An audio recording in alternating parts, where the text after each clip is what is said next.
Welcome back to the show, everyone. I am Trish Regan. This is the Trish Regan Show. We got a lot going on.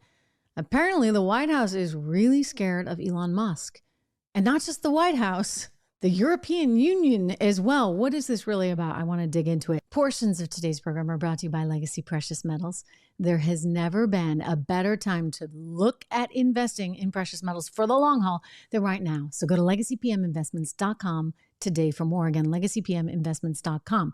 All right, here's the number I want you to remember before we talk about Elon. By the way, I got a great guest coming up on the program today. He's out with a brand new novel, a science fiction novel that deals with some of this artificial intelligence. One of the real creators, by the way, he was and is of artificial intelligence. But first, the Atlanta Fed is revising its GDP model down for the fourth quarter.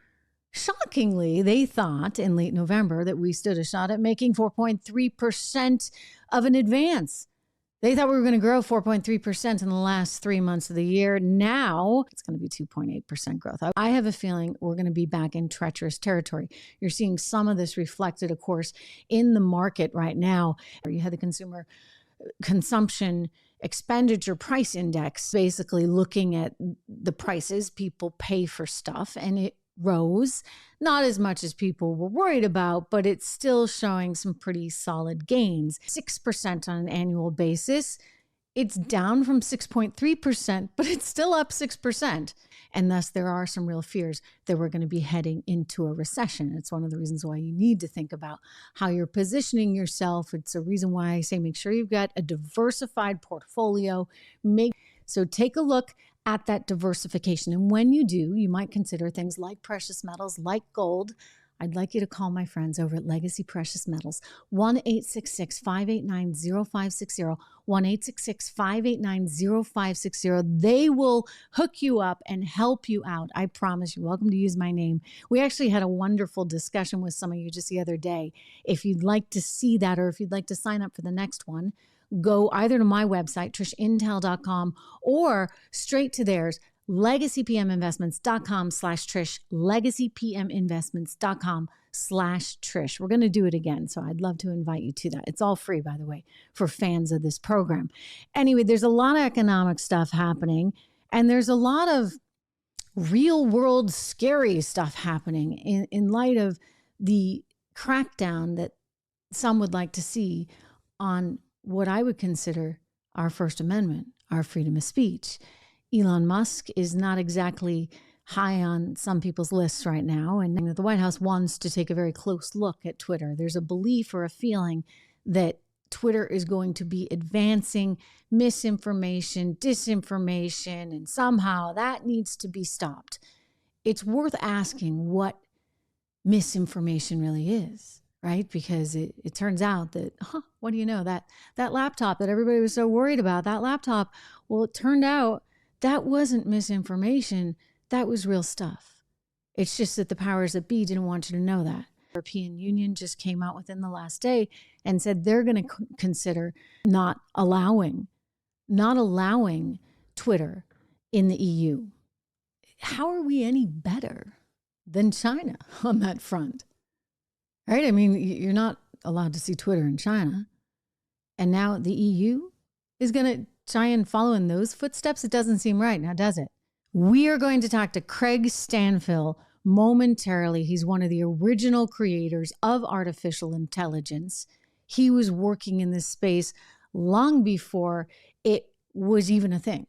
And so he's out with a new novel, a science fiction novel that deals with AI. It's a dystopian novel, and we're going to talk all about it. All this artificial intelligence that's trying to monitor what we think, what we say, what we do.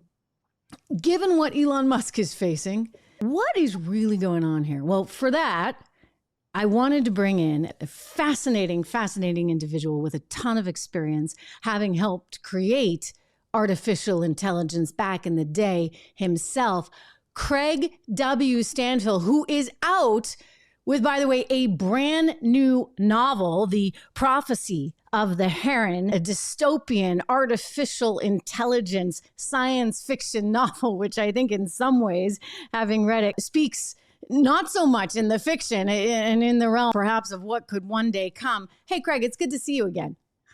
Nice to see you again, Trish. Wonderful as always. This is your second novel, and you really kind of tapped into something that I find pretty eerie, because there's no reason why it couldn't actually eventually happen given the trajectory we seem to be on. Tell me about the novel, what inspired you to do it, and we'll get into some of the other political things with Elon Musk, et cetera, and Twitter in a second. But first of all, just your thoughts on why you wrote this, and give us a little sort of synopsis, if you would, about the book and the challenges this character faces. This book is set in what I call the AI dystopia. And the root of it is really just watching what's going on in this country today and watching what's going on in the internet space and with artificial intelligence, and wanting to scream, hold on, wait a moment. Do we really know where this is going? And I decided that what I would do is I would write some novels set in a world in which the things that we were afraid are happening have happened. I transport you to 250 years from now. I put it 250 years in the future to avoid getting tangled up with contemporary partisan politics and pushing any hot buttons, but just to get people to think about what world are we building? Now, in this world, you've got a bunch of technology companies, each of which is unrivaled in their sphere. You've got the artificial intelligence company, you've got the transportation company, you've got the food company, and they use their terms of service, which they change every time they want to, in order to control your behavior. And, you sign their customer agreement and you sign over a lot of rights to them. You don't have to sign the food company's agreement. You don't have to eat either, however. And so it's sort of like the choice that, making you a offer you can't refuse to hand over all your rights. One of the things that struck me just with regard to something that happened just the other day with Apple. Now, one of the posits in this book is that the terms of service are always changing, and that they will change the terms of service on a moment's notice as needs be. Well, what happened recently with Apple? Well, the Chinese citizenry are rising up in rebellion against the COVID restrictions, and they're using Apple phones to exchange data peer-to-peer using AirDrop. And so what did Apple do? In order to appease the Chinese government, they changed the rules on the fly to stop people from doing it. And so the things that I had put in my first novel have just happened, with the terms of service being changed on the fly in real time, pretty much, in order to control events. The more this stuff goes on, the more you have to worry, where does this go? If you want to understand where it could go, read the book. It is a bleak world. Everybody's comfortable, by the way. They bought you off with at least adequate levels of housing and food, so it's a comfortable dystopia. Right. I think a comfortable dystopia is the most frightening, because you don't have necessarily the impetus to rebel. But they've gotten rid of all choice, gotten rid of all ability to choose your own way of life, and forced everybody into a mold of identity. Now, the first book is the story of Kim, who starts out very compliant and is brought to the point of rebellion at long last. In the second book, Kim gets to see the fruit of the rebellion. And this part of the book is set largely on the outside, sort of at the edges of the control of the regime. She's sent to a place called District 33, which is a crime-ridden slum, very violent. And it becomes very quickly evident that this society uses poverty and violence to control people. And that's what Kim gets to experience in the first part of the book, where she is put into a dangerous environment, and the violence that seems to come out of nowhere, but is instigated in the darkness by the powers that be, puts her in deadly peril from the beginning. And the snowball rolls from there, and she eventually has to take action. Well, again, I mean, and some people would say that there's some similarities between District 33 in your book and some of the worst inner cities that are ridden with crime today, only in that maybe it's not AI in that case, but you have politicians making decisions that aren't necessarily in the best interest of the people, but maybe in the interest of them and in the interest of controlling populations. So if you factor in the technology and the AI and you are that many years in the future, you worry about how societies and dictatorships, if you would, can use that poverty and violence against a society for control. And I am a passionate advocate for freedom in all of its aspects. I am pretty hardcore on freedom. I think that freedom has to be at the top of our value pyramid. I think that in the current political environment, things like freedom from disinformation is an important freedom, some people think. Freedom from inequality, the notion that freedom from being judged on the basis of merit is sort of taken precedence over what we would call freedom. And when you start saying, well, freedom's important, but the individual is important, but pretty much you end up with a world where the individual is nothing and where freedom is gone. And that's the world that I've written about. Well, and you've gotten in a little trouble about too. I mean, we've talked, and cancel culture is so front and center these days and very hard for anybody to avoid. You're kind of walking on eggshells all the time. I don't want to offend anybody. What am I saying that might offend this one or that one? And you found yourself in situations where you don't get invited to the latest sci-fi conference because somebody's offended by something in your book or something you said, and you can't win. It's worse than that. I got disinvited. I was invited to give a talk on artificial intelligence at a science fiction convention last spring. And I was on the program and I had a time slot and everything else. And I was well into preparing for my talk. And then like a month beforehand, some functionary of this science fiction convention let me know that I had been disinvited. And it was pretty clear that it was because she'd looked at my social media, determined that I was not particularly woke, let us say, and that I was not welcome on no longer welcome on the program. Yeah, and that's a shame. And it's not where we should be intellectually if we have any hope of growing as a society. Yeah, and as a budding author, I have to be afraid. And this is one of the things that really worries me. How do you know when you're in an authoritarian, unfree society? It's when you're afraid to speak your mind. I'm afraid to speak my mind. I speak my mind on some things, but there are some things that I simply don't talk about because there are people that if you offend, they will destroy you. And J.K. Rowling, for example, can survive the wrath of the angry mob. But all it would take would be for a bunch of people to decide that I need to go away. And they could destroy me in an instant, and I would have. And wouldn't that be a shame? Because let me just back up for a second and say you have the credentials, you have the bona fides, you have the education, you have the experience to really be writing about this. And I'll just say, because I'm an avid reader, and in fact, thanks to some of your books, have gotten far more interested in this genre. I mean, I think the last time I read sci-fi was probably some of the Orwellian things that I've read. This in particular has really sparked my interest in the future. Your writing and your writing style is very readable, but also I think what's special about you as an author is that you have this background. I mean, you were on the forefronts of AI before anybody else was doing it. Tell us a little bit about that, because I think that's worth the listeners, the viewers understanding the perspective you come at all of this with. Well, I've got the perspective of a life spent in the computer industry and the software industry. After I got my PhD in AI, I went to work for an innovative young company called Thinking Machines Corporation, which I was at from 1983 till 1994. And we did some truly innovative things in the area of parallel computing, high performance computing, with artificial intelligence. I was part of the AI group. And this is like back in the 80s, right? Like nobody was talking about this stuff then. Late 80s, early 90s, during the first flowering of artificial intelligence. And we pioneered a lot of the things that are being done today under the guise of data science and artificial intelligence. However, it was premature. In the 1990s, there was something called the AI winter where the field pretty much died.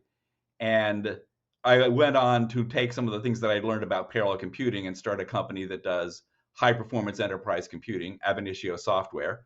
And we are not a household name, but we have a very important role in the wrangling of data for some of the largest companies in the world. And I won't name names, but we touch our lives every day. We touch your lives every day because we are in the processing chain for a lot of your data. And in the course of this, I got to where I have a very good understanding of the capabilities of data processing today and how you can handle vast amounts of data. And that's part of what led to my understanding of the corporate data environment and how data is collected and how it's used and how you scale things up to a tremendous scale. You know, I've built software systems that can handle in real time the entire telecommunications traffic of India or Indonesia, you know, hundreds of millions of subscribers, and keep an eye on everybody in terms of how they're using their handsets. And there's nothing sinister there. All they want to do is show you advertisements for things that you want to buy. And that has actually some economic merit. But the potential for abuse is huge. Yeah. I agree with you on that. And what my sort of frustration is, Craig, is that I don't know as we have people in Washington, D.C. that have any clue, right? They don't understand the industry. You were there in the early 80s watching the beginning of all this. A lot of our people there, whether it be in the White House or on Capitol Hill, I mean, they just don't have the bandwidth, the understanding to really think about what could be next. I mean, to think that the EU is like, okay, we got to ban Twitter, but hey, TikTok's fine. I mean, what is it that these politicos are missing? They've got their eye off the ball. As a society, both in the United States and in Europe, we've lost sight of the overriding importance of freedom. Freedom is the most important thing in the world. Full stop. If you don't have freedom, you don't have anything. The freedom to think as you want to think, the freedom to look at the world as you want to look at it, to collect information, to sift it through it and come to an understanding of what's true and what's false. And now that the internet has come along, the authoritarians of the world have the perfect engine really to gain control of information, gain control of facts, far beyond the dreams of anything that Big Brother could have imagined, and create for you a world that doesn't exist. And this, you know, in AI, this comes into deep fake where, you know, for example, the Chinese have news anchors that aren't real, they're AIs. People are now using AI to write news stories and things like that. Right. And we're rapidly up. This is part of what virtual reality is a metaphor in my book for the world in which we live. The virtual reality system is so realistic, it seems like it's real. And it seems like sometimes it seems like the quote unquote physical world is a dark shadow of it. And we're moving in that direction. We don't live in the real world anymore is something to understand. We don't live in the real world. We live in the internet. We get all of our information in the internet. We communicate via the internet. And the internet is highly susceptible to manipulation by these shadowy companies and by governments. And so you only see and you'll only know what they want you to know and see. And they're getting ever better and more obtrusive at hiding inconvenient truths like the Hunter Biden laptop. If you're living in a world that doesn't exist, how do you know what's true and how do you know what's false? And the answer is you don't. You only know what they allowed you to see. It's a very dangerous and slippery slope. The ultimate battlefield is the battle over reality. And really, there's a war right now raging over reality and what is reality. And I have to go back again to the granddaddy of them all of dystopias, George Orwell. Whoever controls the present, who controls the past, whoever controls the past controls the future. If you can control reality and bend reality to your will, then there is no limit to your power. People process information, and if you control what facts that they see and control their access to data, you can get them to believe anything. Yeah. You know, it's interesting you mentioned too George Orwell, not to cut you off, but Animal Farm, you know, that he couldn't even get it published. They wouldn't publish it in the beginning because it was a criticism of communism and Russia and the USSR. They didn't want that because, you know, we had teamed up with the Russians, and the Russians were an ally around World War II. So it wasn't really until years later, suddenly it became of interest. It's even worse now, where the center these days of the publishing industry is Amazon. Amazon is where 90% of your sales come from. Amazon has gotten to be rather obtrusive in ideologically suppressing works. By the way, you can also, I think, get the book on your website. I would encourage people to go to Craig W Stanfill.com and check it out. The Prophecy of the Heron. Listen, I mean, I read your first book. I like this one even better. I'm not completely finished it yet, but how are you able to get that all together in so much time? Oh, well, actually, it seems like it took forever. The first book came out in April last year, and this one came out in November. So that was 18 months or so to get that book out, something like that. And it was, I mean, get up, write, go to bed, write. I put almost everything else in my life on hold for the last year and a half getting this book done. My readers want more, and I want to be able to bring books to them so that they can read and enjoy them. Listen, it's great. And I think, you know, for my listeners and my viewers, it touches on all of these issues that I think we're worried about in a very big way, as you highlighted, and brings it forward, and you're entertained. And I encourage people to check this out. Again, it's The Prophecy of the Heron, CraigWStanfill.com. You can get it on Amazon too, still. Thank you for being here. I think these are just important things that need to be said, Craig. Well, I think so, and I've really dedicated the tail end of my career. I've written enough code in my life. I've designed enough software. I've got like 80 software patents and a dozen major products on sale throughout the world. I've written enough software, and it's time to give something back to the world. And what I'm trying to do that is to share my insights into technology and the ways in which we are in the process of losing our all-important freedoms, and motivate people to say, this has to stop. Your freedoms are taken away a little at a time. You know, the old thing about boiling a frog very slowly. Well, we're frogs, we're being boiled very slowly. We can't say anything without it coming to the attention, say, of the Chinese or social media. Our freedoms are in peril. There are people out there who control information and control AIs who do not like freedom. Freedom stands in the way of power. Freedom of speech stands in the way of power. And in order to achieve power, they have to control the narrative. They have to control reality. And they're becoming ever more intrusive in their censorship. Hey, Craig, thank you so much for joining us today. My thanks again to Craig. Hey, listen, it's great to have all of you here. It really, really is. A quick shout out again to my friends over at Rough Greens, ruffgreens.com. Wonderful company. You know how much I like it, and I talk about it a lot because it's made such a difference in my little puppy. I call him a puppy. He's not really a puppy, but you know, he'll always be my puppy. He'll always be my little baby, Fluffy. It's made such a difference in Fluffy's life. It's a supplement I give him every day with his food. It makes his food taste better because apparently this picky eater now suddenly loves everything. I love that he's getting his vitamins, his nutrients, the digestive enzymes that really make a difference in his life. It was created by naturopathic Dr. Dennis Black, a former Army Ranger who cares passionately about health, including the health of his two very big dogs.